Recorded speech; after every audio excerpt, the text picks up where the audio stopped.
that for your little soap dish later on. There you go. Hey, welcome back to Motorhead Garage. Well, we're going to tackle a problem now that I'll bet everybody out there has faced at one time or another, and especially if you got a nice car and you want to keep it looking nice. You wax and polish it, but you never quite get that look that you're looking for. I do that with my truck. I like my truck to look great. You know, I take care of it. I wax it. When I see it in the sun, I see, you know, blemishes, swirls. I want to get that new car finish, or even better yet, that show car finish, and there's a way to do that. Yeah, and we've got an expert here to show us exactly how to do it. It's Mike Phillips from Autogeek.net. Come on in, Mike. Hey, bud. Good to see you. You know, Mike's got years of experience. He's an expert in, you know, buffing and sanding and all that kind of stuff it takes to get a finish done. 7 years as the primary trainer for McGuire's. Now he's with Autogeek, and I tell you, he knows how to do this. What do you think of this Corvette? Well, it needs a little work. It looks good, but it's a daily driver, and I know it's parked outside while the owner is at work, and so because of that, over time, above-surface bonded contaminants build up. So the first thing I do when I want to create a show car finish is I wash and dry the car, and then I want to take and I want to feel the surface with my hand. What I'm checking for is above-surface bonded contaminants. Then I feel like surface texture, like little bumps. Yeah, you can feel it, so your hand kind of drags on it, doesn't it? Exactly. And it should feel smooth as glass. The next thing I like to do is I like to inspect it for swirls, water spots, and scratches. Wow, you see those all jumped out there. Yeah. This is a swirl finder light. This works really good for that. And you can really see those swirls when you take it out in the bright sunlight, can't you? You sure can. That's when they really show up. Now, if I find above-surface bond contaminants, then what I want to do is I'm going to use detailing clay. And I want to take it out of the package and form it into a small pancake so it fits across the 4 fingers on my hand. I'm going to take a spray lubricant, spray some right onto the clay, right onto the finish. I'm going to take and rub this back and forth, just like you would a bar of soap over your arm. Now, you do this all over, or you do it like a little section at a time so you can keep track of what you're doing? You just do a section at a time, and when I first started out, I could feel it kind of dragging, and that's because it's actually taking the contaminants off.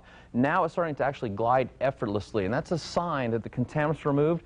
Take a clean microfiber towel, wipe that section off. You're ready to move on to a new section. When you move on to a new section, just overlap a little bit into the previous section. All right, let's do some more here.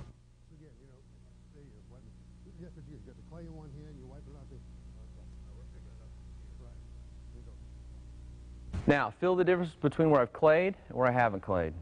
Oh, yeah. Wow. And look at the contaminants the clay pulled off. That really cleans up that paint. That takes it right down to the raw paint then, doesn't it? That gets it squeaky clean.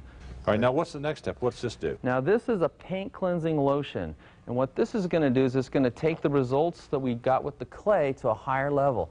It's going to go in and remove any oxidation or pore embedding stains. So it's like really a super cleaning effort here now. It is. It's going to totally turn the top layer, which is the clear layer, clear so we can see the color underneath. How much pressure are you applying there? This is just light pressure. I'm just massaging this like you would put skin lotion on your face. Okay. Do you have to wait?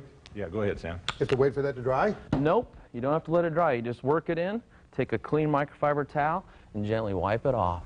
See, Sam wanted to wait for it to dry so he could go do something else for a while. Oh, now that looks different. Now, you really got that super clean. That is completely clean, and it's ready to put a wax on. All right. Now, for this, I'm going to use Pinnacle Sovereign Carnauba Paste Wax. And you just take and put this on real gently, because remember, we've done all the cleaning work. So now we're just trying to spread this out, put a nice, thin, uniform layer of wax on there.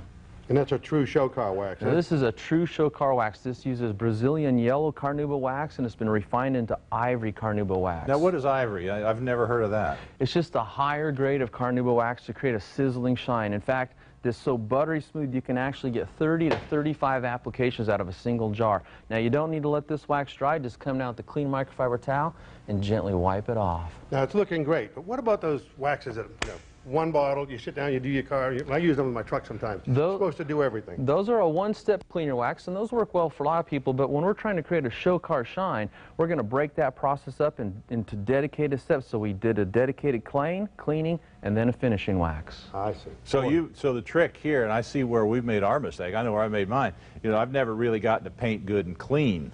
Right. And that's what you've done here is you've really got that paint nice and clean. So now this wax really works well for it. That's right. Let's see it bead a little water. I happen to have one squirt. You a water beater? Yeah, look at that. Yeah. Wow. It's a long-lasting UV protection with a sizzling shine. I'm glad that wasn't lacquer thinner. Mike, Nice thank you job. so much. That looks terrific. Yep. Hope you learned something about bringing out the true shine in your car. We're going to take a break. When we come back, we're going to go drive a Dodge diesel truck. Thanks for your help, buddy. betcha. That is good. Now, what about a car that's heavily oxidized? That's where we need a machine